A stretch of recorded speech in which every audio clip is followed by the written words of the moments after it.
in the raw. This is a very emotional period for African peoples around the world, especially those of the New World.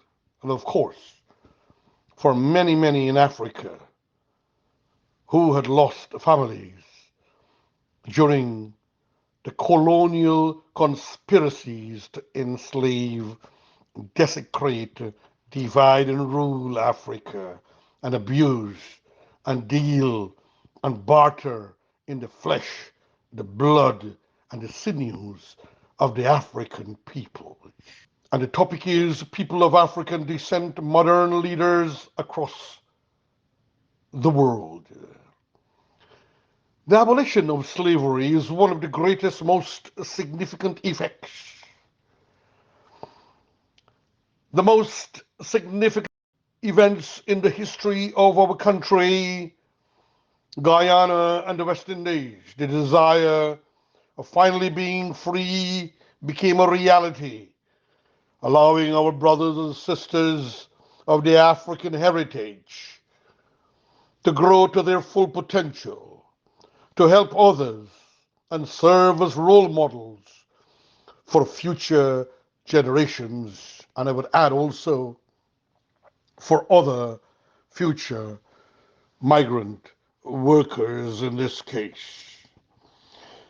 Back to the article, as we learn more about the events and individuals that led to the emancipation of our brothers and sisters of African descent, who they truly were and where they came from. We discover a people and a nation of unsurpassed beauty and technical genius, to say the least. Africa is the birthplace of the world's most ancient civilizations. Additionally, the roots of every family tree may be traced back to Africa, as can the history of civilization.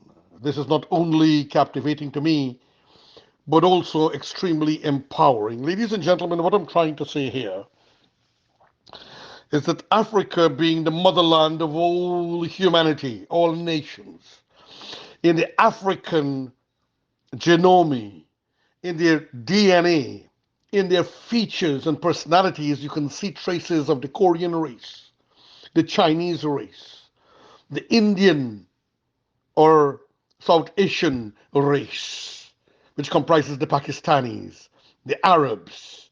You can see the Aborigines of South America and the Apache nations of North America, and in South America and the West Indies, the Arawaks and the Caribs, or what is referred to as the indigenous and formerly Amerindians. We can see in the African features all these nations' features, including the Icelandic nations such as Norway, Greenland.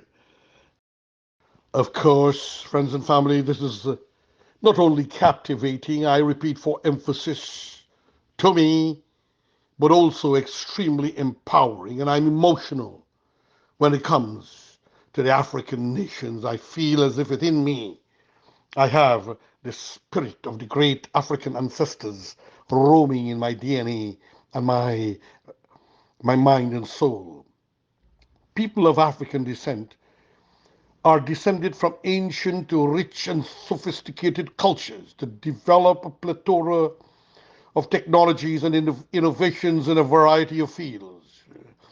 From the simple items like the ironwood axe to the complex ones such as the steam engine, to electricity and computers, the engineering and architectural feats of the Egyptians, the interesting raised obelisks, and the hundreds of pyramids, the great Sphinx of Giza, the impressive cities of Mali, including Timbuktu, with grand palaces, universities, and mosques, etc., are all works of contemporary wonder that inspires us. Today, we marvel at these inventions, as well as the thousands of years of these breathtaking architectures and accomplishments. Amazingly, even to this day, we still are in awe of how these phenomenal masterpieces of architecture were constructed. This is the brilliance of the people of African heritage, and not necessarily, as they try to put it when it comes to greatness of Africans and their contributions, they say it was done by aliens. Before the Europeans arrived and seized control of Africa, there were massive and unparalleled achievements in the various regions and their cities. In the kingdom of Aksum, a present-day northern Ethiopia, they developed a trade route. In Abyssinia, now Ethiopia, the king Negus or Al-Nagashi was a person known for fairness and whose nation treasured human rights, so much so that he rescued Islam during the time of our beloved Prophet Muhammad, peace and blessings of God be upon him.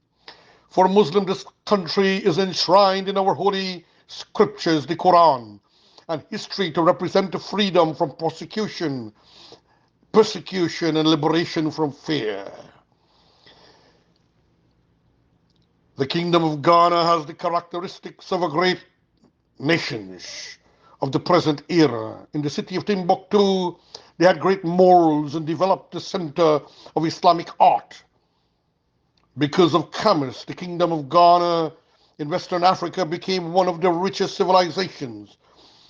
It is even said that the emperor of the great Zimbabwe ate from porcelain plates that came from China. The Red Sea served as a thoroughfare, the Nile as a thoroughfare. The Sahara Desert was a highway, as was the Indian Ocean, a watery highway.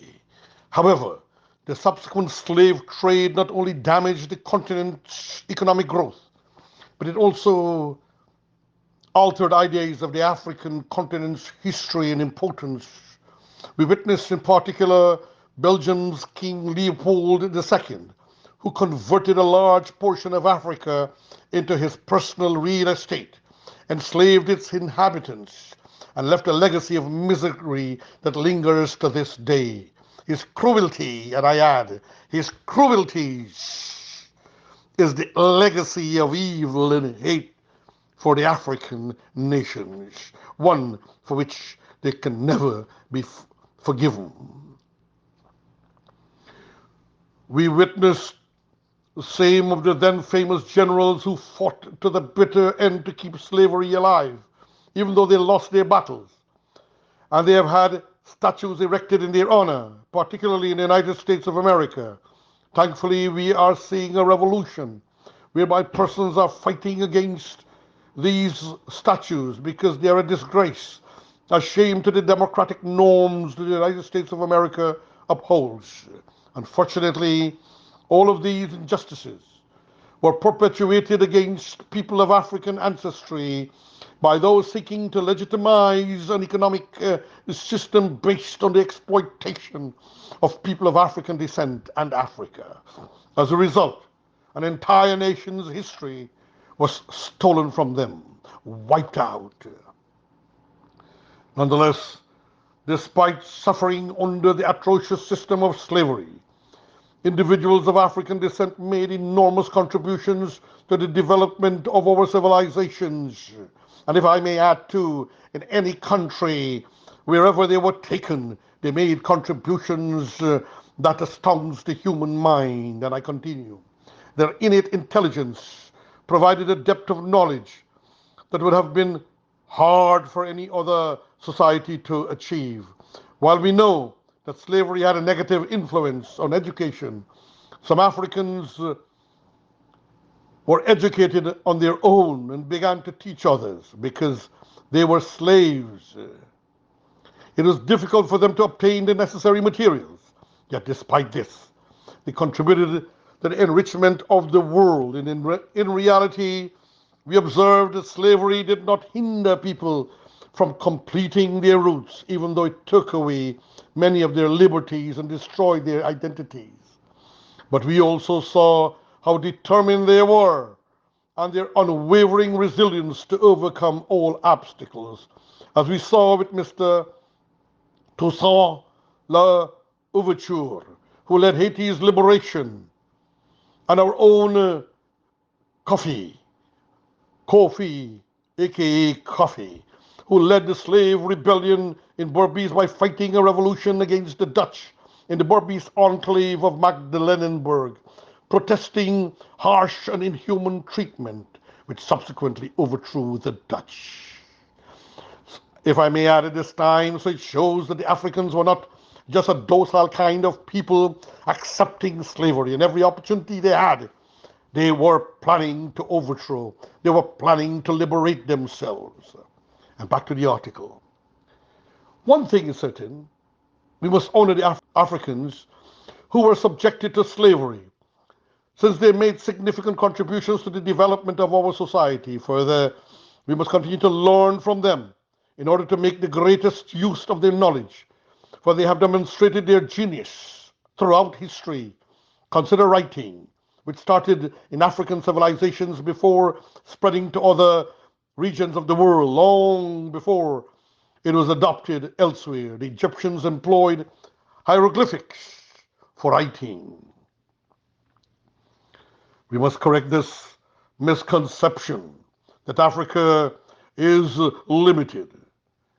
And as we, people of the world, must help contribute to preserving the rich heritage of the people of African descent and propel them to their rightful role as modern leaders across the world. All Caribbean countries, including Guyana, have had presidents, prime ministers, and others leaders of African descent. At this juncture, we commemorate and celebrate all of the courageous men and women of African descent around the world, and in Guyana in particular, who struggled to make this day possible. We owe so much to our forefathers who gave their lives for us, and we owe it to them to carry on their work and legacy. As we honor these freedom fighters, let us express our deep thanks for all they have done for us.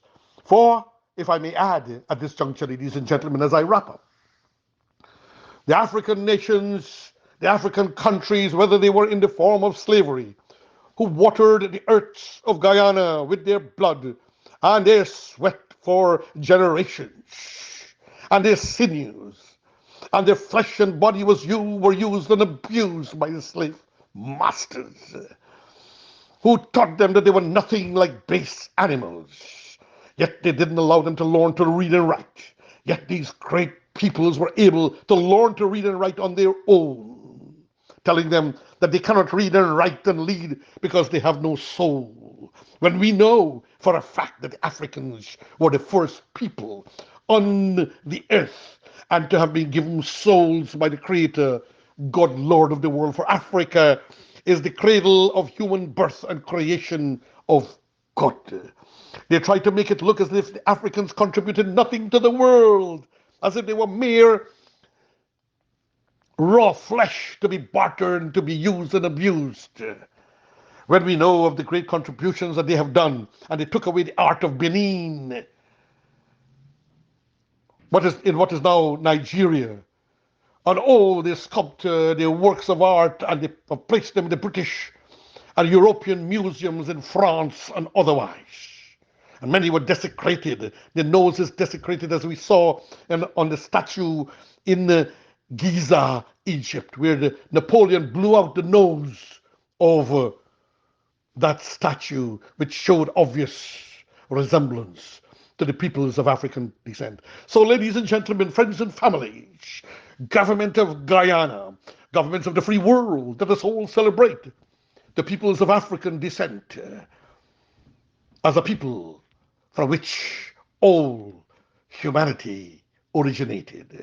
Remember, friends and families, Caucasian, the white race, only from the African seed can a white person with green or blue eyes and blonde hair, perfectly white, referred to by you as the albino, can come from. The African race has the power to create all humanity. Your friend, your brother, me, Haji, Dr. Roshan Khan, in the raw. RKS Guyana Free Media saying thank you for listening and sharing the article in the newspapers. This was written to coincide with Liberation Day in Guyana. And so I ask you to share if you find it pertinent, and let us pray for the ancestors. May the peace and the mercies and the blessings of the universal Creator be with us all. Your friend, your brother, me, Haji Dr. Roshan Khan, saying thank you and farewell, friends.